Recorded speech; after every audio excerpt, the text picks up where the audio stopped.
नमस्कार दोस्तों, Shete homeo clinic के इस चैनल में आपका स्वागत है। आज हम बात करेंगे एसबीएल की फेरमसिप सिरप के बारे में।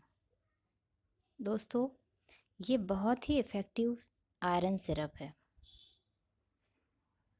देखा गया है कि किसी भी लंबी बीमारी के चलते या किसी भी तरीके का वायरल या बैक्टीरियल इन्फेक्शन होने के बाद हमारी इम्यूनिटी कम होने के साथ साथ हमारे शरीर में हीमोग्लोबिन का लेवल भी कम हो जाता है, जिससे हमें कई प्रकार की परेशानी होने लगती है।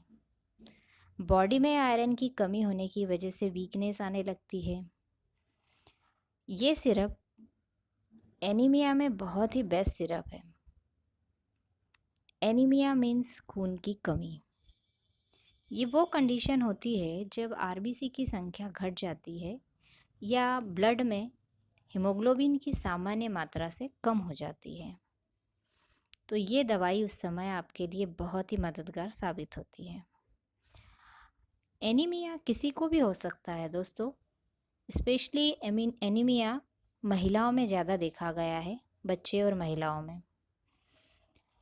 अब एनीमिया होता किस लिए है? अधिकतर जब भी ड्यूरिंग प्रेगनेंसी में भी एनीमिया देखा गया है, और बॉडी से अगर ब्लड लॉस होता है, किसी तरीके की ब्लीडिंग होती है, तो उस समय भी एनीमिया हो सकता है। जैसे पाइल्स की अगर प्रॉब्लम हो रही है तब भी ब्लीडिंग होती है उसमें, या डिलीवरी के समय अगर ब्लीडिंग हो रही है तब भी एनीमिया होने के चांसेस रहते हैं। तो एनीमिया जो होता है वो किसी भी स्थिति में हो सकता है।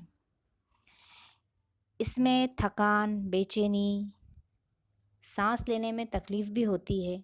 अगर आयरन की कमी होती है तो उससे भी सांस लेने में तकलीफ़ होती है, और हर वक्त थकान बनी रहती है, मांसपेशियों में दर्द बना रहता है। तो इस दवाई को लेने से आपको बहुत आराम मिलेगा। कभी कभी ऐसा होता है कि हम खाना तो बहुत खा रहे होते हैं, लेकिन हमारी बॉडी में आयरन एब्जॉर्ब नहीं हो पाता है। लेकिन कभी कभी ऐसा होता है कि आयरन डिफिशिएंसी होने के बाद स्थिति ऐसी हो जाती है कि हम खड़े तक नहीं हो पाते हैं। ये स्थिति इतनी ज़्यादा हो जाती है कि आप बिस्तर पर डले रह जाते हैं। तो आपको ये सिरप बहुत ही ज़्यादा फ़ायदा करेगी। साथ में इसके आप मेरा जो इम्यूनिटी सिरप है वो भी ले सकते हैं। वो भी आपको किसी लंबी बीमारी के चलते जब कमज़ोरी आ जाती है तो उस समय भी वो सिरप इफ़ेक्टिव है। जो कॉम्बिनेशन मैंने बताया है वो भी आप ले सकते हैं इस सिरप के साथ साथ।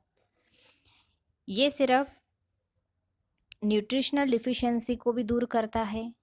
लैक्टेशन में भी ये सिरप मदद करता है, और आयरन डिफिशिएंसी में तो मदद करता ही है। और बहुत ही इफ़ेक्टिव सिरप है ये हीमोग्लोबिन के लेवल को बढ़ाने में। मतलब हीमोग्लोबिन के लेवल को बेहतर बनाने में ये सिरप बहुत मदद करती है। इसे पुरुष, महिला, बच्चे या कोई भी ले सकता है। इसके बाद मैं आपको एक चार्ट बताती हूँ जिससे आपको ये पता चल सके कि एनीमिक या एनीमिया की स्थिति कब होती है।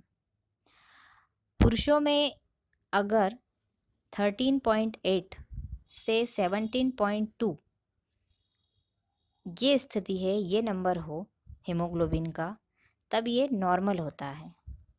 अगर 13 से कम होता है तो एनीमिया की स्थिति होती है, और अगर ये नंबर 11 से कम, मतलब हीमोग्लोबिन अगर 11 से कम हो, तो वो सीवियर एनीमिया होता है।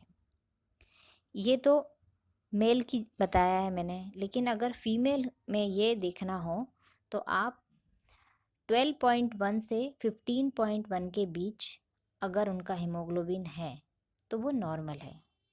अगर 12 पॉइंट से कम होता है, 12.1 से कम होता है तो एनीमिया में देखा गया है। और अगर ये नंबर 10 से कम होता है, मतलब हीमोग्लोबिन उनका अगर 10 से कम हो, तो वो सीवियर एनीमिया कहा जाता है। तो दोस्तों, ये सिरप आप कभी भी ले सकते हैं और आपकी बॉडी में आयरन की कमी होने पर ये सिरप बहुत ही इफ़ेक्टिव सिरप है।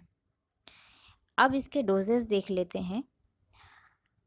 13 साल से कम उम्र के बच्चे इसे आधा आधा चम्मच दिन में 3 या 4 बार ले सकते हैं और 13 साल से ऊपर के लोग इसे एक एक चम्मच 3 या 4 बार ले सकते हैं। ये दवाई के डोजेस आप अपने डॉक्टर से पूछकर कम या ज़्यादा कर सकते हैं। इसके अलावा दोस्तों, मैं हमेशा एक बात यही कहती हूँ कि आप पानी खूब पीजिए, सिट्रस फ्रूट खाइए, सैलेड खाइए और साथ ही साथ एक्सरसाइज को अपनी लाइफ का एक पार्ट बनाइए। मतलब एक्सरसाइज को अपनी लाइफ में शामिल कीजिए, तो किसी भी तरीके की परेशानी आपको कभी नहीं आएगी। इसके अलावा आप और किस और दूसरे टॉपिक पर जानना चाहते हैं या और किसी डिसीज़ेस के बारे में जानना चाहते हैं तो आप मुझे कमेंट करके बता सकते हैं। मैं आपको अवश्य आगे उन सभी की जानकारी दूंगी। ये वीडियो आपको कैसा लगा, जनहित में हो और अगर आपको अच्छा लगे तो आप इसे शेयर कीजिए और सब्सक्राइब कीजिए। Thank you.